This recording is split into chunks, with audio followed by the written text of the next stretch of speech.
Today we're making a homemade chocolate bar from scratch using cacao beans. I had originally planned on making chocolate from the actual cacao bean, but as I was watching videos, I saw you have to ferment them, and that just sounded really gross to me. So I just wanted to get the beans that were already prepped. I will link these in the caption. However, I wanted to make you aware that it says consuming this product can expose you to chemicals, including lead. So now you know, make that decision for yourself. And then I also got these cacao butter wafers. These were hard to track down. I thought Whole Foods would have it. It didn't, but the guy who worked there said they have it at Sprouts, so you could check there. I just ordered it on Amazon. I'll link that. And also I thought this was just very fitting after the Wonka movie came out. It's kind of been on my mind to make ever since. And if Timothy Chalamet can do it, I can do it. I'm very excited. I'm also a little bit intimidated, so we're just gonna dive right in. Step number 1 is to roast the beans. It smells like dark chocolate and also a little bit sour. It said that's normal.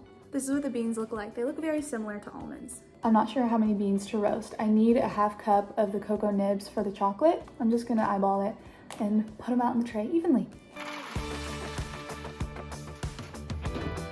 I roasted these at 275 for about 24 minutes and then gave the pan a little shake every 10 minutes to make sure they weren't burning. You know they're ready when the house starts to smell like chocolate. And now we're gonna make cocoa nibs from the beans. Roasting the beans makes the shell come off really easily. Just pinch it off like that and you're left with the cocoa bean. You crumble the chocolate and it turns into cocoa nibs. And then you just need a separate bowl to put all of the shells into.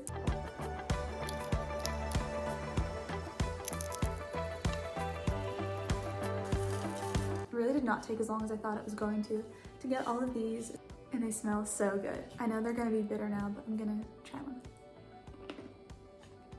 The aftertaste is bitter, but that first bite was very much just like dark chocolate.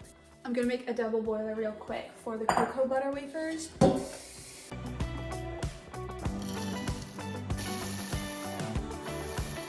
It's looking shiny now, so I will take that as a sign that it's a paste. This is what it looks like. I searched far and wide and scoured the entire internet for a recipe that sounded good, and this one only has 3 ingredients: a half cup of cacao nibs, a 1/4 to a half cup of powdered sugar, and a 1/4 cup of melted cocoa butter. And I love that they come in wafers because that's a lot easier to measure out than cutting off a block of cocoa butter. I have my pot of water boiling, put a glass bowl on top that touches the water but isn't fully submerged in it. Add the cocoa butter. This melts super fast. And I forgot to mention earlier, you're gonna wanna get cocoa butter that's food safe because they do sell it at places like Hobby Lobby, but that's for candles. I feel like Willy Wonka today. And I really have such a respect for him now after knowing how much work goes into a single bar of chocolate. Okay, that took like a minute or two.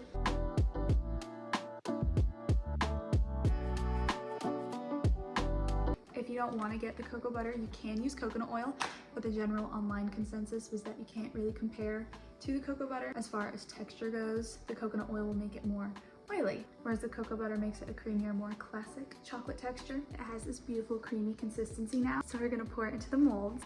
And the part I'm most excited about, I got chocolate molds. I got 2 for $5, so we're gonna fill them up.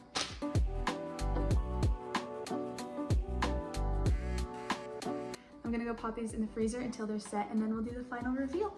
It's been 4 hours and now we're gonna pop it out.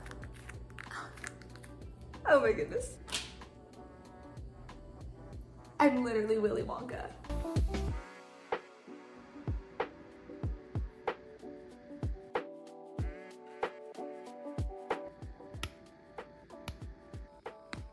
Okay, I'm gonna try it.